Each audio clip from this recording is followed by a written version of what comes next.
देश नाजुक मोड़ पे है, ये आप भी कह रहे हैं और भारतीय जनता पार्टी भी कह रही है। दोनों एक दूसरे दलों को देश के लिए खतरा बता रहे हैं। हमारे साथ श्याम झा हैं। श्याम जी, कांग्रेस और सारे प्रतिपक्ष ये कह रहे हैं कि जो वर्तमान सरकार है, केंद्र सरकार, वो लोकतंत्र के लिए खतरा है, संवैधानिक संस्थाओं के लिए खतरा है, और सीधे तौर पर वो कह रहे हैं कि देश के लिए ये सरकार ठीक नहीं है।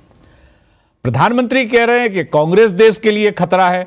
तो अब जरा आप भी समझाइए, जरा, हम तो दोनों को सुन रहे हैं कि कौन किसके लिए खतरा है भाई।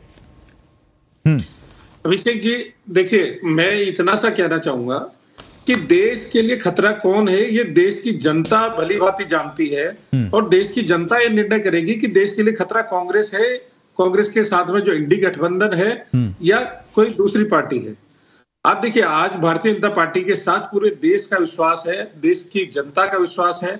और खतरा कौन, पहले आपको पता है अमेठी सीट किस प्रकार से छोड़ के वायनाड जाना पड़ा, हारे वहां से, और आज जिस प्रकार से सोनिया गांधी को पहले अपने पांव उखड़ते हुए दिख रहे हैं, उन्होंने भी राज्यसभा का रास्ता पकड़ लिया, क्योंकि उनको दिख रहा था साफ कि वहां से उनका हारना लगभग तय है।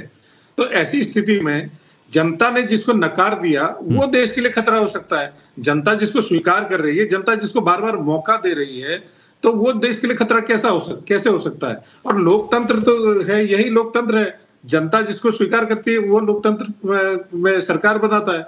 तो इसलिए आप ये मान के चलिए कि कांग्रेस और जो इनके जो गठबंधन के जो साथी हैं, कि किस प्रकार से फोटो खिंचाने एक साथ आते हैं, और किस प्रकार से उसके बाद उनका अलग अलग राग, अलग अलग ढपली अपना हो जाता है।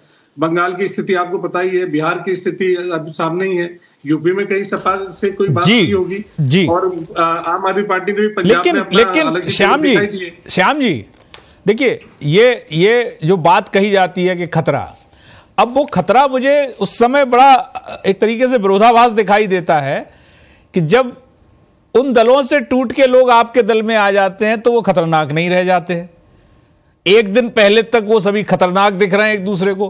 कांग्रेस में अभी लोग नहीं जा रहे हैं क्योंकि कांग्रेस सत्ता में नहीं है, सत्ता में आप हैं। 2 दिन पहले तक देश के लिए खतरा, और हम मध्य प्रदेश का ही उदाहरण दें, वो तो एक बड़े नेता, उनके बारे में क्या क्या खबरें चली 3 दिन 4 दिन तक, और आपके नेता भी घुमा फिरा के बात कहते रहे, कांग्रेस के नेता भी कुछ हाना नहीं कर पा रहे थे। तो ये खेल क्या है कि यदि हमारे तरफ आ जाओ तो आप पवित्र, उधर रहो तो आप अपवित्र। इसको थोड़ा समझाइए, वो कैसे पवित्र हो जाता है। अभिषेक जी, मैं आपको बता देता हूं, कांग्रेस में जो लोग हैं वो भी ये भारत के रहने वाले हैं, भारतीय जनता पार्टी के लोग भी भारत के लोग हैं। खतरा जो होता है किसी पार्टी की विचारधारा और उस पार्टी की जो गतिविधि है, उस पार्टी की जो सोच है, वो खतरा होती है। किस प्रकार से आप देख सकते हैं कि मोदी जी को हराने के लिए चाइना में जाया जाता है, किस प्रकार से पाकिस्तान में जाकर के हाथ मिलाया जाता है।